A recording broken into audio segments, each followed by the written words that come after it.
दोस्तों, general science की series चल रही है। सॉल्व पेपर 2018 का जो सॉल्व पेपर है वो जनरल साइंस के हम लोग उसमें पूछे गए क्वेश्चंस कर रहे हैं। पहला वीडियो मैंने अपलोड किया है, अगर आपने वो वीडियो नहीं देखा है तो वो वीडियो जाके देख सकते हैं। ये सेकंड वीडियो है जो कि 2018 में प्रश्न जो भी पूछे गए हैं जनरल साइंस के वो इसमें कवर करेंगे।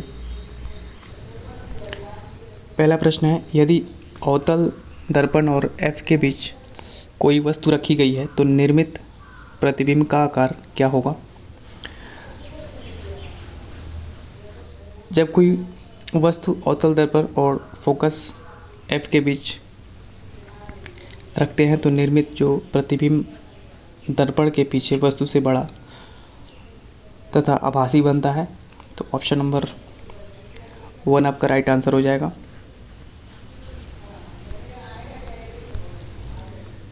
गैस में आणविक गति के वितरण पर तापमान में वृद्धि के प्रभाव के संबंध में निम्नलिखित में से कौन सा कथन सत्य नहीं है।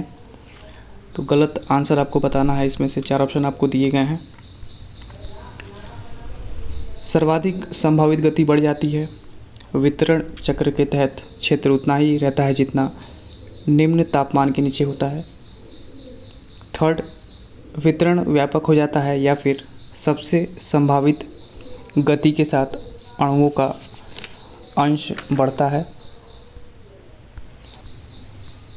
तो दिया गया है, गैस में आणविक गति के वितरण पर तापमान में वृद्धि के प्रभाव के संबंध में निम्नलिखित में से कौन सा कथन सत्य है।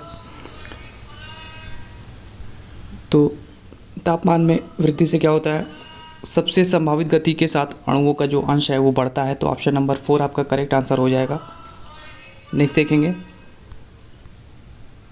सोडियम क्लोराइड से अमोनियम क्लोराइड को अलग करने के लिए निम्नलिखित में से किस प्रक्रिया का उपयोग करेंगे। आसवन या डिस्टिलेशन, ऊर्ध्वपातन या सब्लिमेशन, क्रिस्टलीकरण या फिर क्रिस्टलाइजेशन, या फिर निस्पंदन या फिल्ट्रेशन। तो सोडियम क्लोराइड से अमोनियम क्लोराइड को अलग करने के लिए ऊर्ध्वपातन या सब्लिमेशन प्रक्रिया का उपयोग किया जाता है। ऑप्शन नंबर 2 आपका करेक्ट आंसर है। इस प्रक्रिया में अमोनियम क्लोराइड ऊर्ध्वपातन के रूप में कार्य करता है। ऊर्ध्वपातन क्या होते हैं, वे पदार्थ होते हैं जो ठोस अवस्था से बिना द्रव अवस्था में परिवर्तित हुए सीधे क्या होते हैं, वाष्प में परिवर्तित हो जाते हैं। तो इस चीज़ को ध्यान रखेंगे। चलिए नेक्स्ट देखेंगे। आइसोब्यूटेन का आणविक सूत्र आपसे पूछा गया है। तो आइसोब्यूटेन की जो संरचना है वो भी एक बार आप देख लीजिए। ये भी एग्ज़ाम में दे दिया जाता है, पूछा जाता है ये किसकी संरचना है।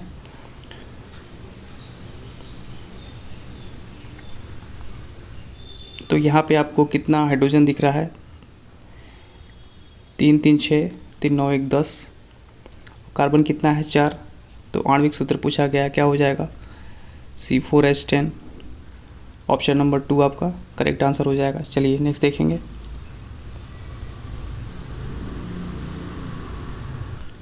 लैंथेनाइड और एक्टेनाइड किस ब्लॉक के तत्व हैं। तो लैंथेनाइड और एक्टेनाइड F ब्लॉक के तत्व हैं, जिन तत्वों में अंतिम इलेक्ट्रॉन 4F कक्षक में प्रवेश करता है। वे 4F श्रेणी के तत्व या फिर लैंथेनाइड श्रेणी के तत्व कहलाते हैं। तो ऑप्शन नंबर 2 आपका करेक्ट आंसर हो जाएगा। F ब्लॉक के तत्व हैं।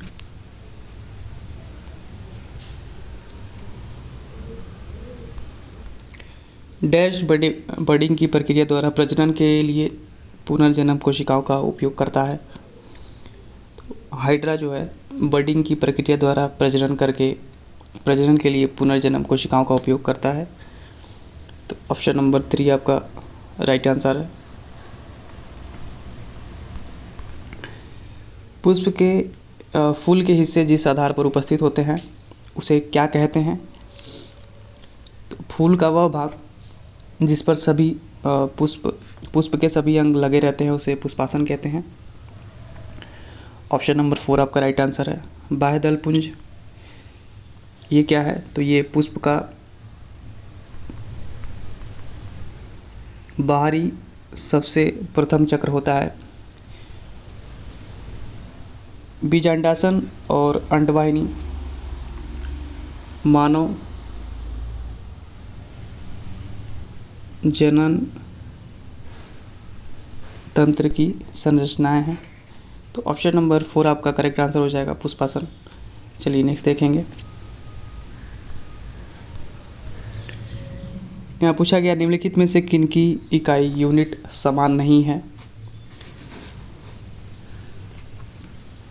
तो ऑप्शन नंबर 3 आपका राइट आंसर हो जाएगा, संवेग और बल।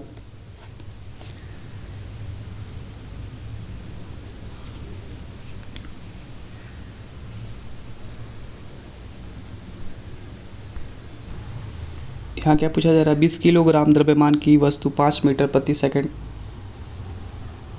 की गति के साथ चलती है, उसकी गतिज ऊर्जा आपसे पूछी गई है।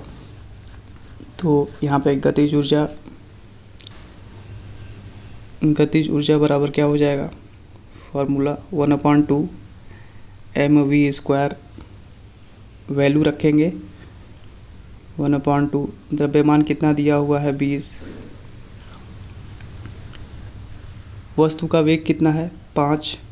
तो v², 5 गुणे 5।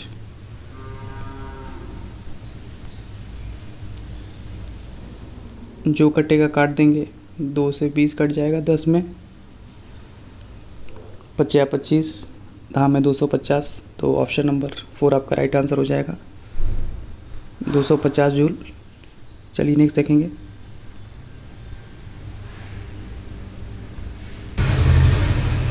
एक कार की चाल 5 सेकंड में 36 किलोमीटर प्रति घंटा हो जाती है, त्वरण क्या होगा?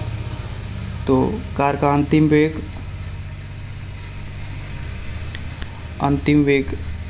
v बराबर कितना दिया है?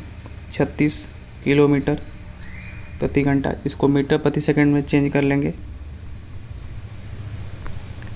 18 दूना 36, कितना आ जाएगा? 10 मीटर प्रति सेकंड। त्वरण बराबर वेग परिवर्तन बटा समयांतराल। तो कितना हो जाएगा? वेग परिवर्तन 10 - 0 बटा समयांतराल कितना है? 5 सेकंड। काट दीजिएगा, ये कट जाएगा आपका 2 सेकंड, 2 मीटर प्रति सेकंड स्क्वायर। राइट आंसर हो जाएगा। तो ऑप्शन नंबर 1 आपका करेक्ट आंसर है। चलिए नेक्स्ट देखेंगे।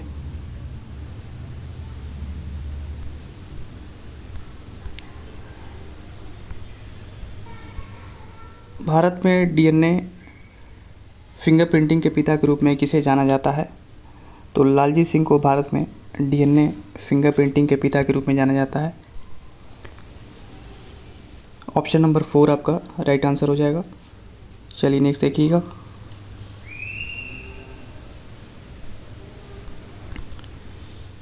निम्नलिखित में से कौन सा क्षार क्रिस्टलीकरण में पानी नहीं रखता है? तो बेकिंग सोडा जो है NaHCO3 क्रिस्टलीकरण का पानी नहीं रखता है। ऑप्शन नंबर 1 आपका करेक्ट आंसर है। लवण के एक सूत्र में जल के निश्चित अणुओं की संख्या को क्या कहते हैं?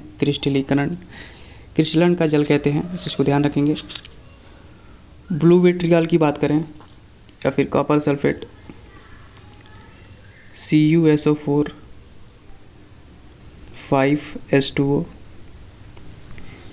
के एक सूत्र में जल के कितने अणु उपस्थित हैं? यहाँ पे आप देख सकते हैं 5H2O 5 हैं। जिप्सम की क्या स्थिति है? CaSO4 2H2O। एक अन्य लवण है जिसमें क्रिस्टलन का जल होता है, देख सकते हैं आप 2H2O। ऑप्शन नंबर 1 आपका करेक्ट आंसर हो जाएगा कि बेकिंग सोडा क्रिस्टलीकरण का पानी नहीं रखता है। चलिए नेक्स्ट देखेंगे। हीमोफीलिया क्या है पूछा गया आपसे। तो हीमोफीलिया एक आनुवंशिक रोग है जो रक्त का थक्का उत्पन्न करने वाले कारकों के लिए जिम्मेदार जीन की अनुपस्थिति के कारण होता है। इसमें क्या होता है, रोगग्रस्त मानव को चोट लगने पर थक्का न बनने के कारण निरंतर रक्त का जो स्राव है वो होता रहता है। तो ऑप्शन नंबर 1 आपका राइट आंसर हो जाएगा।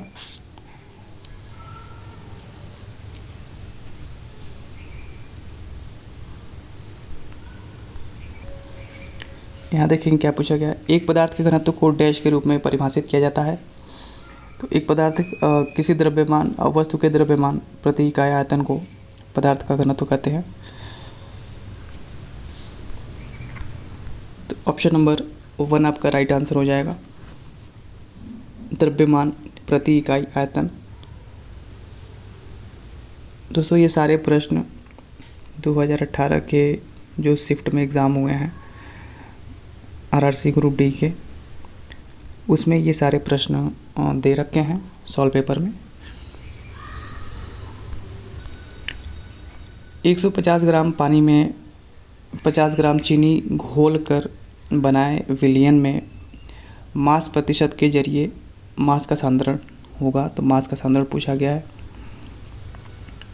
पानी का द्रव्यमान कितना दिया है, 150 ग्राम।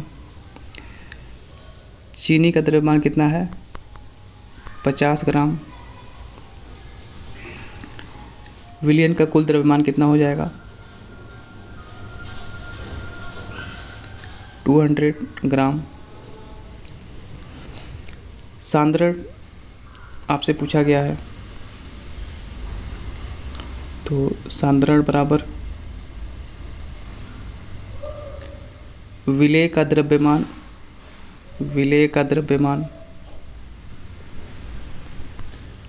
बटा विलयन का कुल द्रव्यमान गुणे 100 होता है। तो विलेय का द्रव्यमान कितना दिया हुआ है, यानी कि चीनी 50 और विलयन का कुल द्रव्यमान 200 × 100। यहाँ से काट देंगे, 2 0 से 2 0 कट गया, ये 25 50 हो गया। तो ऑप्शन नंबर 3 आपका करेक्ट आंसर हो जाएगा, 25%।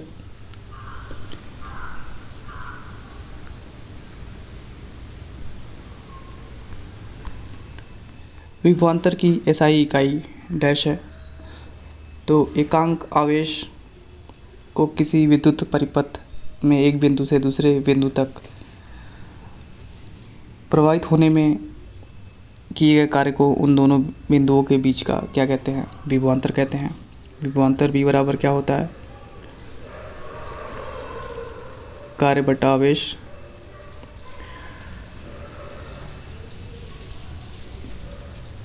तो आपसे क्या पूछा गया है, विभवांतर की इकाई क्या है। तो विभवांतर की इकाई वोल्ट होती है। ऑप्शन नंबर 2 आपका राइट आंसर हो जाएगा।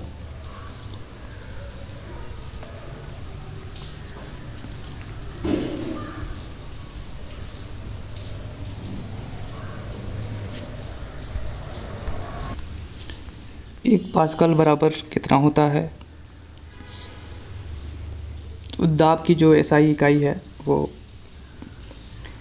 न्यूटन प्रति मीटर स्क्वायर या पास्कल होती है। तो एक पास्कल बराबर कितना होता है, 1 न्यूटन प्रति मीटर स्क्वायर। ऑप्शन नंबर 1 आपका राइट आंसर हो जाएगा। चलिए नेक्स्ट देखेंगे।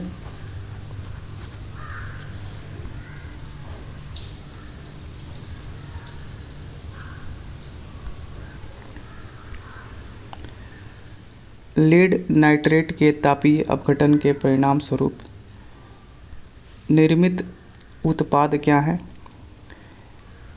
तो आपको 4 ऑप्शन दिए गए हैं, राइट आंसर आपसे पूछा गया है। तो लीड नाइट्रेट के तापीय अपघटन के परिणाम स्वरूप यहाँ पे देख लेते हैं। 2PbNO3 क्या निकलेगा यहाँ से, lead oxide 2PbOS, lead oxide oxygen plus nitrogen dioxide 4NO G plus oxygen. तो आपसे क्या पूछा गया है कि निर्मित उत्पाद क्या है, तो लेड ऑक्साइड और plus oxygen plus nitrogen dioxide. चलिए नेक्स्ट देखेंगे। और यह एक कैसी अभिक्रिया है, तो यह एक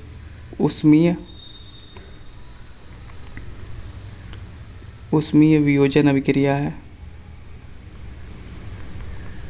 चलिए नेक्स्ट देखेंगे। डैश एक मात्र ऊतक है, पादप ऊतक है जो कोशिका विभाजन द्वारा नई कोशिकाओं का उत्पादन करता है।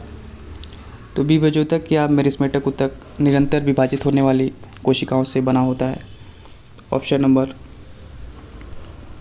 4 आपका करेक्ट आंसर हो जाएगा। पेरेनकाइमा, जाइलम और कोलेनकाइमा ये अस्थायी प्रकार के ऊतक हैं जिनमें विभाजन शक्ति नहीं होती है। तो ऑप्शन नंबर 4 आपका करेक्ट आंसर हो जाएगा। चलिए नेक्स्ट देखिएगा। निम्नलिखित में से किसमें पौधे के शरीर को जड़, तना और पत्तियों में विभेदित किया जाता है, तो मर्सिलिया पौधे को जड़, तना और पत्तियों में विभेदित किया जाता है। और ये जो है टेरिडोफाइटा जगत का पौधा है जिसका प्रमुख लक्षण है कि इसमें वास्तविक जड़